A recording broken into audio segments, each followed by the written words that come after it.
Sports fans, this is Robert with WTP Sports Dudes here live with my man SEC Sean of the SEC Sean podcast, ready to do the Texas A&M 2025 football season in review. SEC Sean, how you feeling this afternoon? Pretty good, pretty good. Glad we could squeeze this in before everybody heads back to work next week. I know I caught the one you did yesterday with post game Oh, yeah. with the Notre Dame one and Melissa. I saw that one. I went back and rewatched that one. Good little insight there from those two on their team. I know they had mentioned during there that they did a season preview. Looking forward to doing that this coming year. If you ask me right now to give you my season preview for last year, I'd say we're going to go 11-2, make the playoff, and lose to Miami in the playoff. That's my preview for us for this year. So maybe if I can take that to the casino, I can win some money. I don't know. We'll have to look at that. Hindsight is definitely 100%. That's for sure. That's definitely it. Well, let's go ahead and get right into it, and let's not waste any time because I really want to hear and get your opinion and thoughts on some of these questions that we have for you. How huge was that win over Notre Dame, week 2 in South Bend? And that win, did you feel like A&M was going to have 11 or 10 plus win season? I didn't have us at 10 or 11 after that win. Still week 2. We still weren't sure what LSU was at that point. We weren't sure what South Carolina was yet at that point. There was still a lot of big games coming up on our schedule. So I was still at 9 and in the 9 range. I wasn't 8-4. I was 9-3 or better. But that win was a game A&M loses 2 years ago. That's a game that they didn't know how to win under Jimbo Fisher, even going back to Kevin Sumlin. They didn't know how to win those. They couldn't finish games like that. If A&M needed a last second drive to score a touchdown to win a game, it just wasn't going to happen under the previous regime. And that's what I see with the coaching staff, the culture change and the belief that we're not out of any game. We can be in any game we want, and we can win any game. I didn't really know about 10 or 11 wins at that point. I was really excited for the confidence it seemed to brew for the team and the proverbial getting the monkey off the back of, oh, wait, we can compete with good teams. We're a good team. That kind of mentality is what I took out of that game. Yeah, for sure, for sure. So let's turn our attentions to Marcel Reed. He played really good in that game. At that point, did you see how much he had improved? And also, what did he mean to A&M success this past season?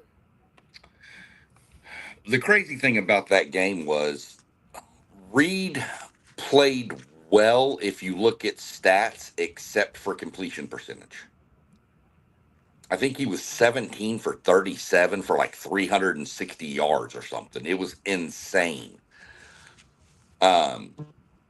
I will say to give some credit to Notre Dame, I think they were still trying to figure out defense at that point, and we kind of broke some explosive catches on them and stuff. So, but that early in the season, everybody's working on things. I noticed the difference with Marcel in the first game against UTSA. I could see the emphasis on passing. The previous year, last year, even you as a Texas fan, or even if we have anybody else jump on here that watched a lot of A&M last year, Marcel was run first, throw second.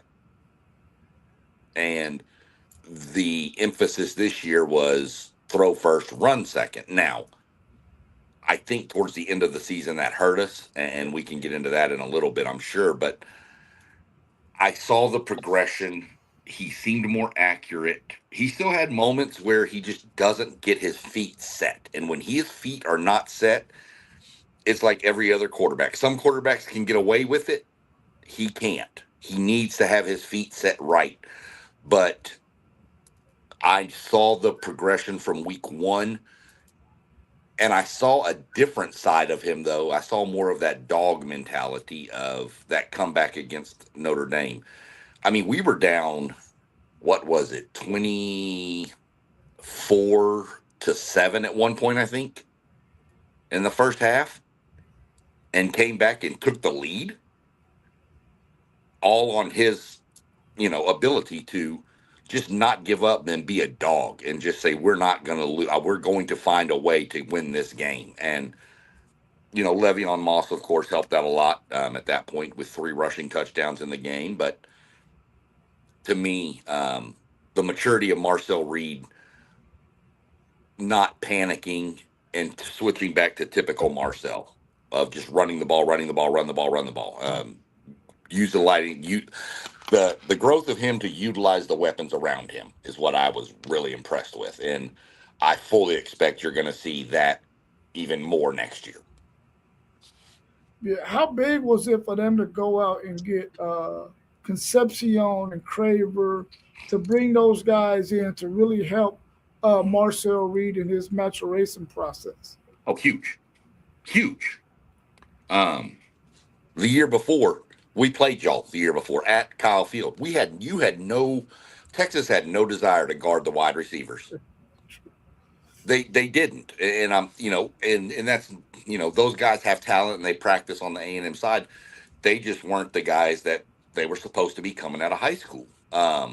Noah Thomas, huge receiver, couldn't get open, didn't have the speed to separate. Everybody knew going into last year that was going to be the biggest need in the portal was getting some explosive wide receivers. I thought we were going to get one. I didn't expect us to get both of them.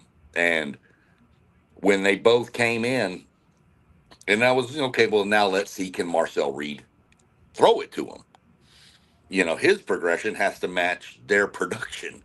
So when I saw him starting to be able to find them and they were getting an open space and then the wiggle they had afterwards, that was a huge addition to A&M's offense that receivers didn't really want to go to A&M because under Jimbo, it was run the ball, throw it when we have to. Run the ball, throw it if we have to. And receivers don't want that in this day and age. You know, plus, if you watch them this year, not only were they exceptional with catching the ball and making people miss in explosive plays, they were blocking. You know, um, and that's I think culture. I think that's part of again the culture with Mike Elko is it's not we're not here for individual accolades. We're here to win championships. Yeah. I thought his deep ball was a little bit underrated going into the season. Do you agree with that? Do you think it was underrated? Because this season he was able to hit the long ball. He had a nice touch. If you go watch the beginning few games, there was I'm even going to say the first 3 games. Um, UTSA, Notre Dame, and um, Utah State. There was probably a handful of plays I can pinpoint um, that he just wasn't as accurate early in the year. He got better as the year went on. But the one that jumps to mind right away is the one to Concepcion in the Notre Dame game when he had to stop and come back at about the 3-yard line to catch it. And if that ball's thrown out in front, that's a touchdown. So, you know, hindsight 2020, we still scored on the possession, so it looks like a good play. But there was quite a few. If you go back and rewatch the first 3 games, you'll see quite a few overthrows on passes over 20 yards that you're just like, dude, that's a touchdown if he can hit him. It's a touchdown. You could have added 2 to 3 more touchdowns to every one of those games. But he Yeah. did get better at the end of the season. I will say that much. Yeah. How elite was that running game this season? And if Le'Veon Moss and what's her name were healthy, how elite could it have gotten to? It would have been one of the most feared rushing attacks in all of college football. It was part of one of the most feared offenses in college football. Um, we were one of a few teams averaging 200 yards passing and 200 yards rushing per game. Um, they were elite on both sides of the ball. I mean, Auburn. Everybody will tell you Auburn had a pretty good defense. They were terrible on offense, but they had a pretty good defense. And A&M put up 207 rushing and 207 passing on them. Um, I think it would have been an extremely elite of the elite. Like I mentioned it yesterday when we were talking about portal stuff about Moss was that thumper type who's going to break a bunch of tackles and wear out the D line, and then Owens is your Owens and Morrow were more of your let's get to the edge, or now that the middle's opened up, let's use our speed and just burst through for 10, 12-yard runs all the. But when Moss went down, it just kind of, even though we had a stable of running backs, it seems like when Moss went down, like the heartbeat of that running back room kind of went with him. And then Rubens wasn't perfectly healthy either. Um, saw some flashes from Emmett Smith's son, EJ Smith. He had some flashes there, which helped. But they're near the end. I don't know if Morrow got a little banged up as a true freshman or what, but he didn't play much against Texas or Miami. And to me, that kid I mean, he's got some elite potential. And he still does, being that he was just a freshman. But it just seems like we went to a two-back system, and we still had Amari Daniel sitting on the bench who had years of experience. You had Morrow. Like, again, I don't know if Morrow was hurt or not, but Daniels, Owens, and EJ Smith, with those three, you could have spaced it out, and then they're all three a little different. I mean, Daniels can still run you over and break tackles. So can EJ Smith. I just feel like Moss was the heart of that running back room, and when he went down, it's like they didn't know what to do. Um, I love Ruben Owens. I just don't know that Ruben Owens is ready to be RB1. Yeah, I know Texas really benefited from the fact that Le'Veon Moss didn't play last year and he didn't play this year. Yeah, So that was definitely a benefit for Texas, him not playing for A&M these past two seasons. Did you have any concerns about the run game once Moss went down? And did that make Reed's legs that much more important the rest of the season? it did. Um, it definitely made Reed's legs more important. The problem I have with that, and I looked at some of the questions coming up, so we'll get more into my problem with that here in a few minutes. Um, was it's almost like the emphasis to make him just throw the ball got too much. You almost took away his running. People weren't afraid of him running. Like when he would rant, like go back to the LSU game, like one of the first plays of the game, he drops back, doesn't like what he sees, and he just bolts 40 yards for a touchdown. That just wasn't there. We didn't try it against Texas. Didn't really. I mean, he did it a couple times against Texas, but that was more of necessity of trying to get away from Colin Simmons. But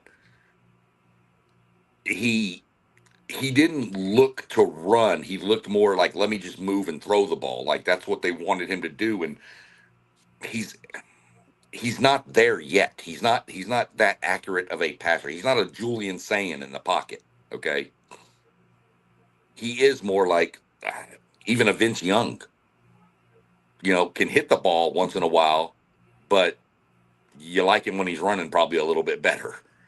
Um, so I was very very concerned when Moss went down. I mean, I say concerned. I thought we had enough stable there back there, but it just proved to me that Ruben Owens needs to take the step Marcel took this year, next year. Ruben Owens needs to realize I'm the man.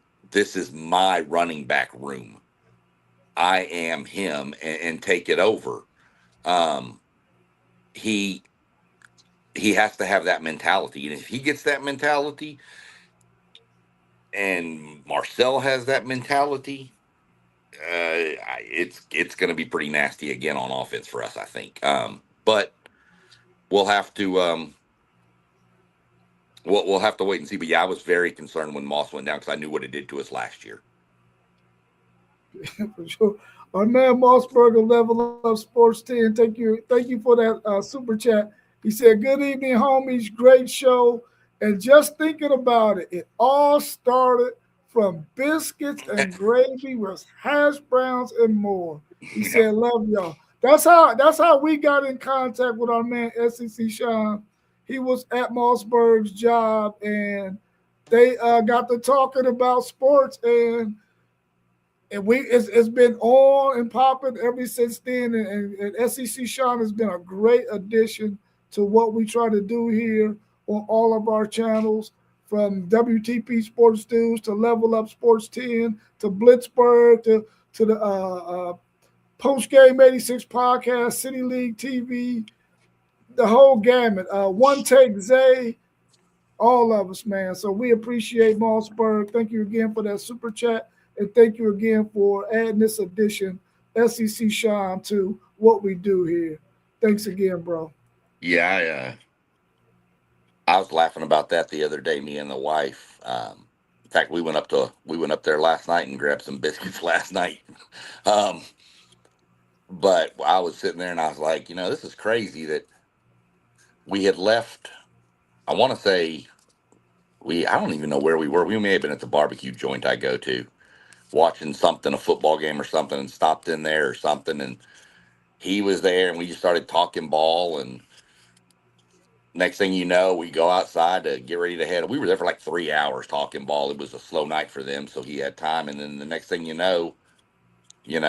in the comments with y'all, and then all of a sudden I get invited to be a real member, and and we just kind of take off from there. It's just crazy how things like that work out in my mind. I've mentioned it before too about what were the odds of having him run into a Texas A&M fan in Columbus, Ohio, to Right. bring on to go back and forth with you, Yeah. and even our buddy Doug when he joins us, um, you know, to bring that rivalry. I mean, so it was just crazy the way things worked out, but it's been fun. It's been a great time. I've enjoyed every second of it. Just trying to make us one of the better, groups of guys talking ball and all kinds of sports, and just make us something people look forward to listen to. Try to make it a little fun, make a little laugh, things like that. Just crazy how it started, though. He is 100% right. Yeah, for sure, for sure. So the Aggies are 11-1 at this point in the at that point of the season. The defense has been giving us some points in games, but they won. What concerns did you have about the defense this season, this past season? The ability to get off the field, not necessarily third down. We had a really good third down defense.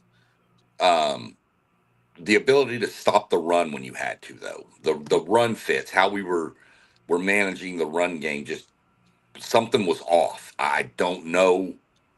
I know Elko took back over the play calling for the defense this year. It's just that something was off. A player would go into gap A when the run was in gap B, or he go B and the run would go to A. Yeah, it was just something wasn't. That was the only concern I had, and I mentioned it numerous times. Our run defense has got to get better. If we can stop the run, if we can stop the run, there's not a team out there that we could have beat Miami, we could have beat Texas, we could have beat Ohio State. There was if we could have stopped the run. But that was my only concern. The rest of the defense, I was fine with. I knew if we could get you to third down, you were done. We were getting the ball back. Um, but when you get 4 yards on two runs right up the middle in a row, and then all of a sudden, you get somebody to break one tackle, and all of a sudden he's running for 40 yards. It just kind of takes the life out of the defense. So that was my only concern was the run fits and getting the run defense fixed. And I'm not. Well, we'll get into next year, I'm sure. But I've mentioned it too yesterday too. That's what I'm looking for us on the train in the portal. Speaking of which, breaking news for next year, we've already got one commit for next year. Okay. Tight end Did you- Houston Thomas out of UT San Antonio. Okay. Cool, Yeah, cool, cool. They're probably a guy that they're very familiar with too, probably from his high school days. He probably played in Texas too. he did. He was actually So y'all get Cassius Howell, one of the nation's top pass rushers out of the portal. How huge was that pickup from the portal this season? well, we got Texas Howell 2 years ago. We didn't get him last year. We got him 2 years ago out of Bowling Green, and um, he was huge. 2 years ago, he pretty much was a third down guy. You're sounding a little bit choppy, SEC Sean. What's that? You sound a little choppy. You sound like Darth Vader. Yeah, I don't know what's going on. Is that better? Okay. Is that better right there? No, it still sounds the same. All right, let me try to bounce out real quick and jump right back. Okay, cool. Well, SEC Sean goes out and comes back in. I'll just go ahead and say a little bit more about how I feel about that defense of Cassius Howe and the impact that he had on that team, being able to have an edge guy who could, you know, rush the passer organically, doesn't need a bunch of blitzes and twisters and all that kind of stuff. Could just be the defense. I mean, the offensive tackle one on one was a huge addition for Texas A&M this past season, and I think he was one of the great additions that they had, especially somebody that they needed to replace Shamar Stewart, who was drafted by the Cincinnati Bengals last year. So it was great to see them be able to get that pickup and bring him in to the fold. I think he's coming back in now. Let's see how his sound is. So go ahead, finish up on Cassius Howe and how he helped y'all's team this past season. I'm trying to see is it better now? No, it's still the same, but go ahead. Um, he was there 2 years ago. Was a third down guy. Wasn't real good against the run, and then this year kind of took that step forward and became that menace as a pass rusher. Was a huge find coming from, like I said, Bowling Green. Um, Jumping into the SEC and becoming one of the top sack leaders in all of college football. Well, it was a pretty good find from the portal. Um, that's kind of where I first started noticing and really having a lot of belief in Elko and what he's trying to do, because it seems like he knows what he wants on his defense. Yeah, for sure, for sure. Well, who's your offensive and defensive MVPs this past season for your Aggies? Defensive, it's got to be Cassius Howell. Um, just there's no if, ands, or buts about that. I give Cassius Howell. I mean, just with what he did, the he kind of made everybody else a little better on that D line because of the attention he commanded. Um, a close second would have been Torian York, though.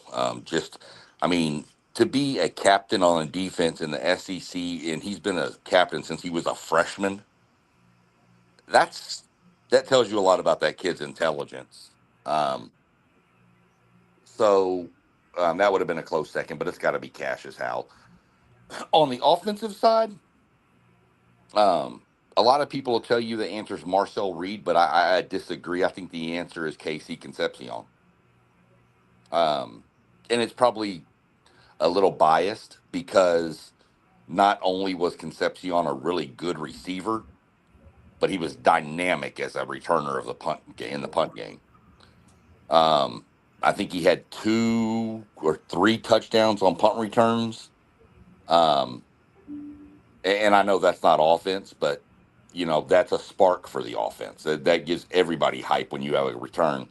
Um, you've seen it firsthand with Niblet. So um, to me, it's Concepcion, and it's probably Craver second, to be honest. I think those two made this offense what we had hoped it would be in previous years. And we finally saw it come to fruition this year.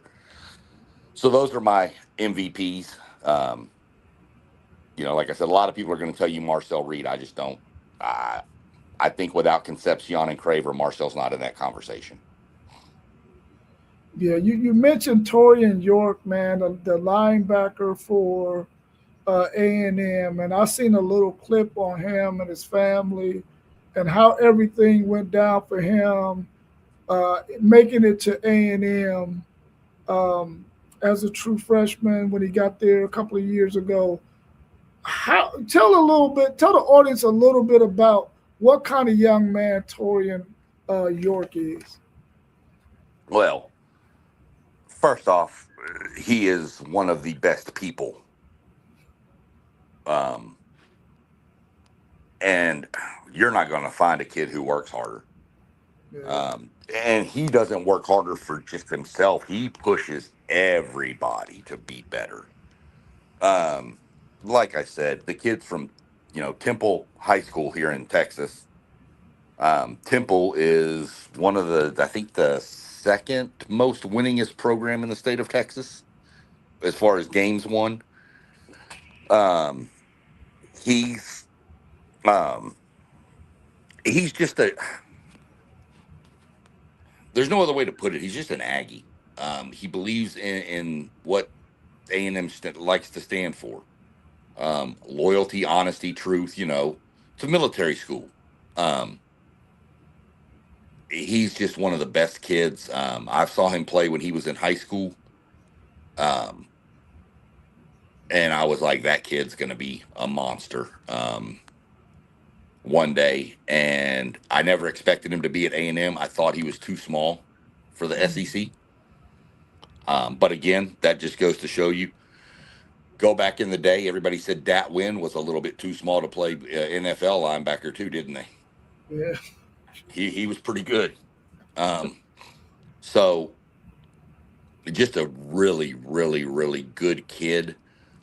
Still hoping he comes back next year. I really hope they tell him his best interest is to come back. I think that kid could move himself into the top, second round maybe. Um, he just has a knack for he knows where the ball's going to be, and he seems to know how to read and diagnose offensive plays. yeah, yeah. I agree with you on Torian York, man. He's a really, really good human being, man. And just when the clip that I seen about his story, man, and what he's doing, I hope that he comes back to A&M too, and go ahead and improve his draft stock going into the NFL next year. I really hope he comes back as well. I really like that Torian York guy. I really do. What's That's your the take on? Oh, you just gonna say something else? Well, that's just what makes college football to me. It's not, it's not the Jeremiah Smiths, and I mean I don't mean that in a negative way against him or the Ryan Williams or the Malik Tonys, or it's the stories behind those kids. That's what makes it to me. Um, and that's what I like about our group of guys on these podcasts is we all kind of have different schools. So there's things they wouldn't know about Torian York or even a Ryan Niblett if we don't have this, person with that ties to the school. So Yeah, yeah, that's true. That's true. What's your take on former offensive coordinator now, Colin Klein, this past season? well, I think you know my take on this. I'm glad he's gone. Um, I think Colin Klein is a hell of a coach.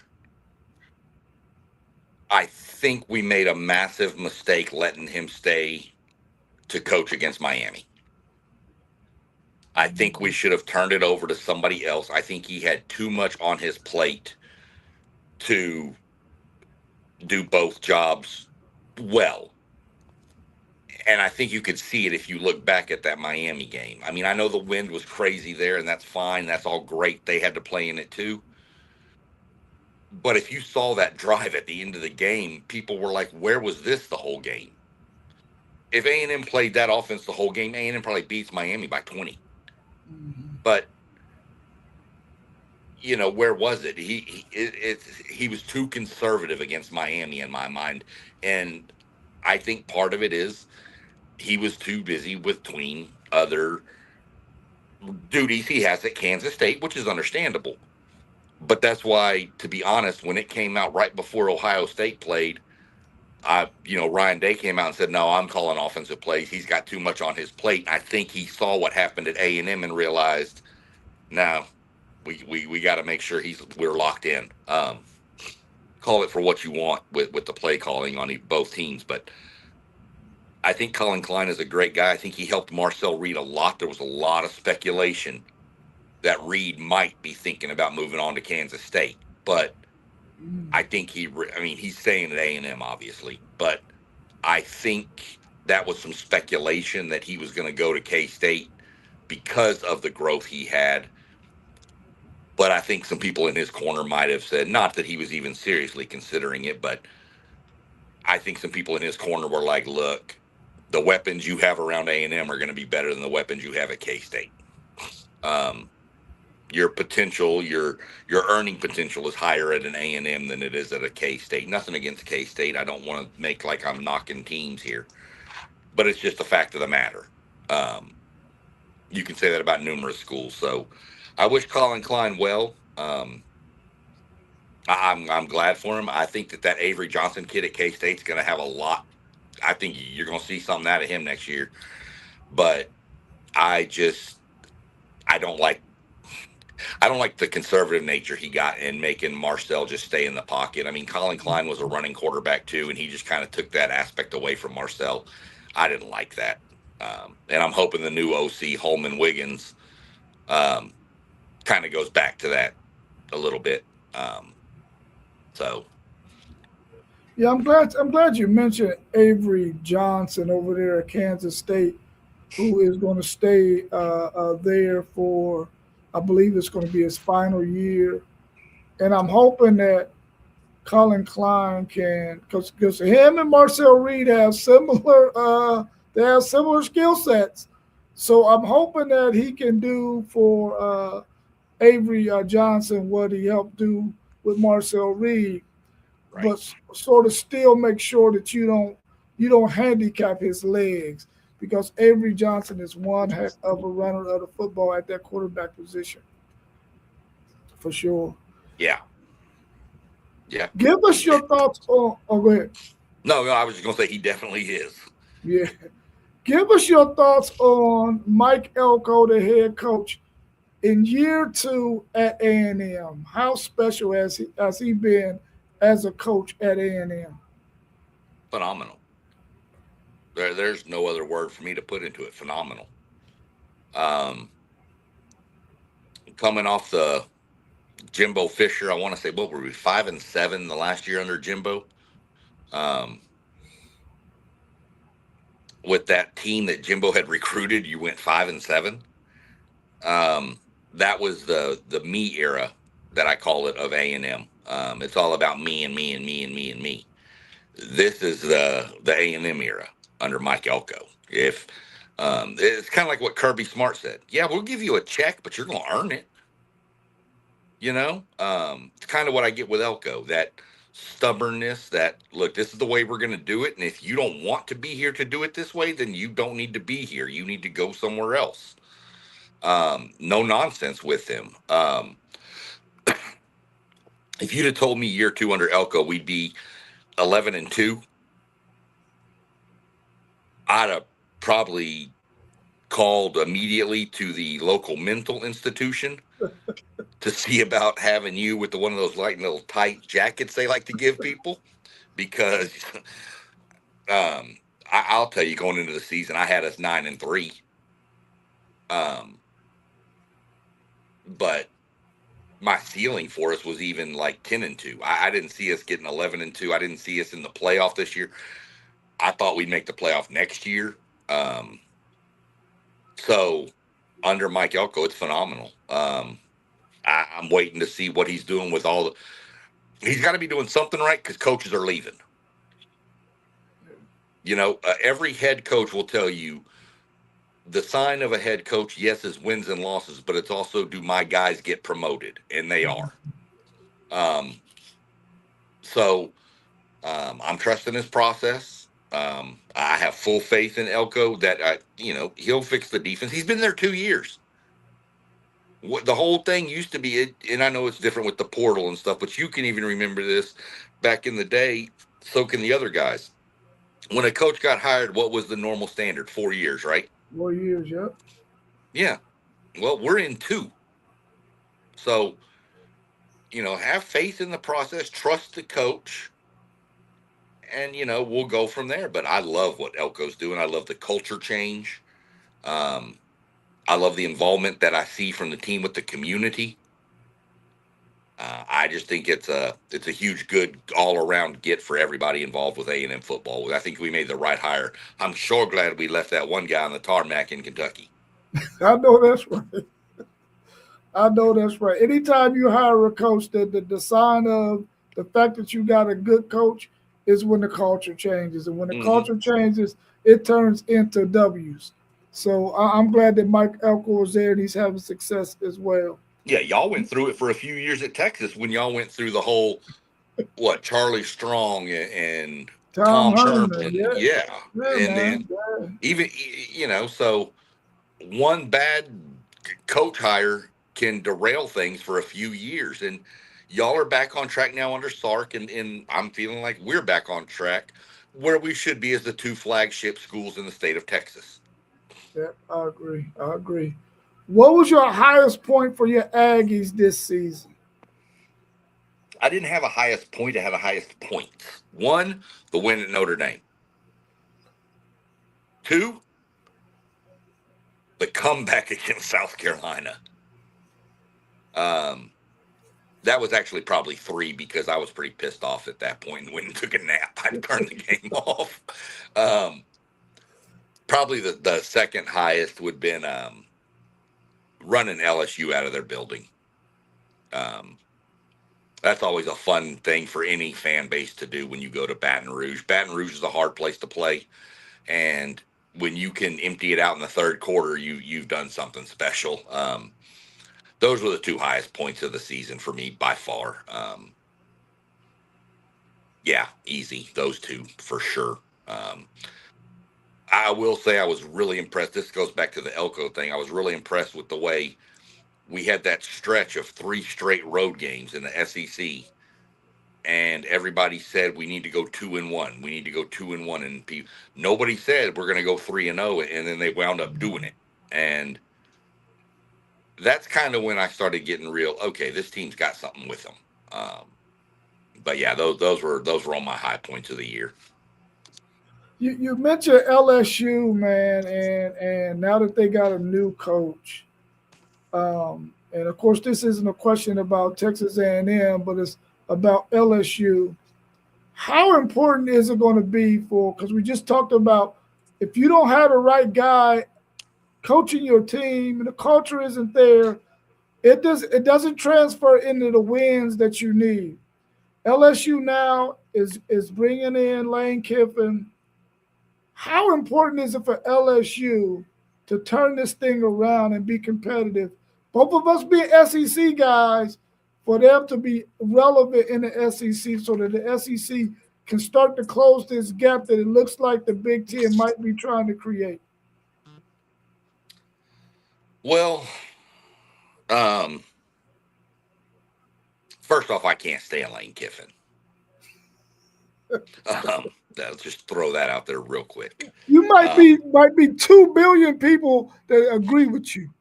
well, um, and there'll be a lot more if he don't win at LSU.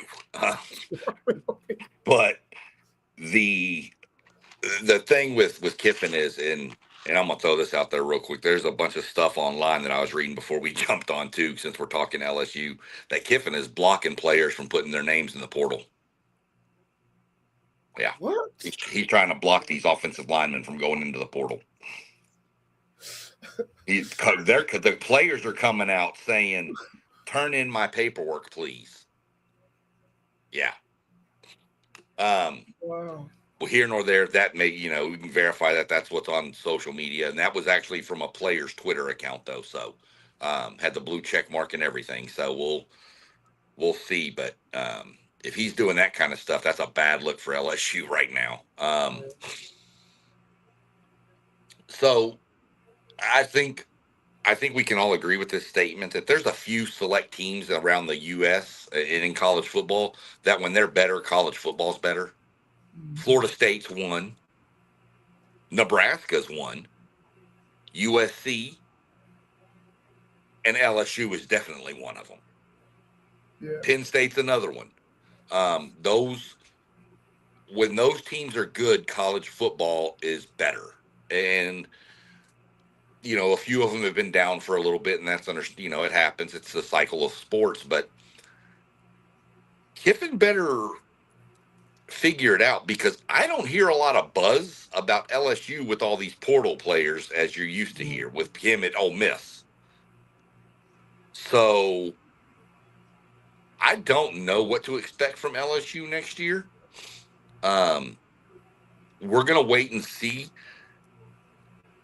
We will definitely have to do a preview for LSU. I think probably for all the SEC with you, me, and Doug.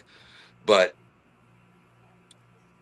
he better get some portal players because they don't have a lot on that roster with what has already said they're entering the portal. Cade Durham's already entered the portal too. They're running back. I expect him to probably land at SMU, to be honest. Local Dallas kid, Duncanville High School. But he better hit the portal right because if he goes to LSU and they go 5-7 next year, brother, it ain't gonna be pretty. Yeah. They don't have an easy schedule either. Nobody does next year. Yeah, no, nobody does. You right about that. Good You Lord. right about that. What was most disappointing about this past 2025 season for you and your Texas A&M Aggies? It's the last two games. I don't even know that the Texas game was as much disappointing as the Miami game. I know Texas is the rival and everything, but that Texas game, it really didn't mean anything for A&M. And I know that sounds bad, but it's the truth. You can say it's a rival and you're going to get up for your rival, but when you've never had the taste of the playoffs and the success, and everybody's been giving you high fives and love and pats on the back because you've made the playoff, even if you lose to Texas, and I'm not saying we weren't up for Texas. That's why they won. I'm not saying that at all. Texas played better that game than we did. I just don't think we were as focused in as we could have been. I think I heard some of that from Elko too, stating that maybe they were looking ahead a little bit to the playoff. And the way we played against Miami was probably my most disappointing because that wasn't indicative of A&M football this past year. That looked like A&M football under Jimbo Fisher. That's really what it looked like. It looked like we regressed to that level. And I left a bad taste in my mouth the way the season ended. I was fine with it, with us, the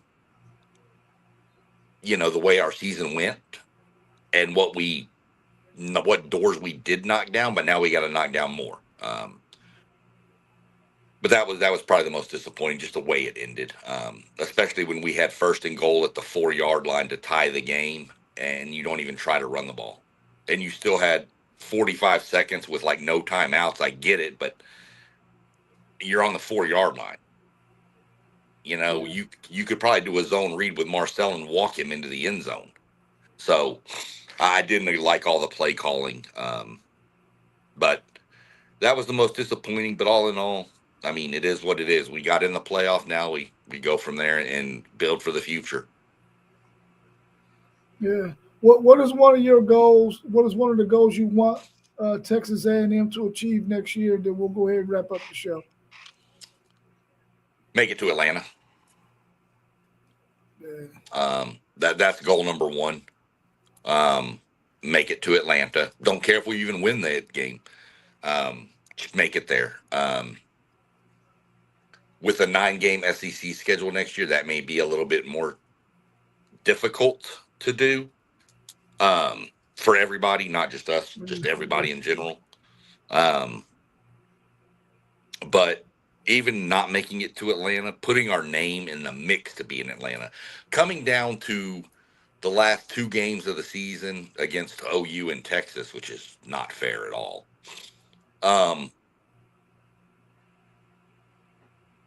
Have a shot, be in the running for the SEC title at that point. Because I think I'm not going to say we need to go 11-2 or 12-1 next year to justify Elko. I just think we need to. I'd be fine with 9-3 next year if every game was competitive and we lost even a game here, a game there. Because I think next year you're going to have teams drop games they shouldn't, and you're going to have teams win games they shouldn't. Mm-hmm. I think the schedule is just going to be so brutal. Y'all. I don't know how y'all are going to survive. It's going to be brutal. That 8 straight games is going to be brutal.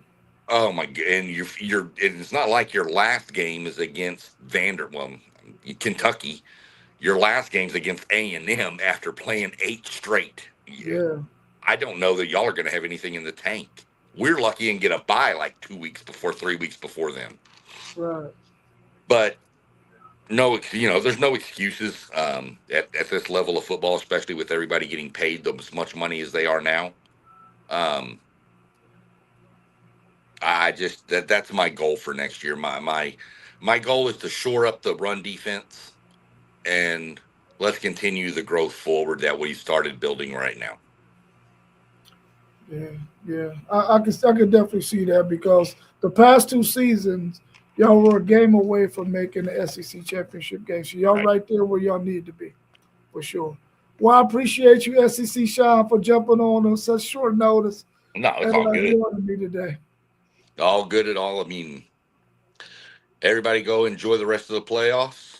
Got the NFL playoffs cranking up here shortly. Got college basketball in full swing. I'm sure we'll have some chats on that, and I'm sure we're going to have some fun. We might have to try to do some little fun for March Madness, Oh, yeah, for sure. I might have to put a bracket together for all of us and let us all just go at each other. That'll work. But yeah, so y'all go subscribe, everybody that's down there scrolling on the bottom. Appreciate you, Moss, again. Still got prayers out for you with everything going on with your family. So everybody have a good evening and be safe and cool and go watch some football. Some good games going on tonight. Some NFL games going on tonight. With a lot of meaning to them. A lot of meaning. So. Yep. All right, yes, I probably won't be on in the morning, but I know y'all gonna probably go in the morning. But Myles Garrett will break the sack record tomorrow. I sure hope so. I'm rooting for him to do so. Yep, I believe so. So we'll see what happens. But yeah, I appreciate you letting me come on and talk a little A&M ball. And we may need to figure out how to reflip these roles and let me grill you on University of Texas this season last year. Oh, definitely. You set it up. I'll be here to join you. All right, we're definitely gonna get something set up to do a year in review. So. Okay, cool. Most definitely. All right, I'll talk to you soon. All right. Oh, wait, hold on. We got breaking news here. Some of the coaches from Ole Miss are leaving to go to LSU this week. I seen that. I was like, what? Yeah, I just popped up on my notification at the top, so I wanted to throw that in case people didn't, yeah? That's nuts. You're going to the college football semifinal and you're going to leave. Whatever. Wow, that's nuts. All right, have a good one. All right, you too, Rob. All right. All right.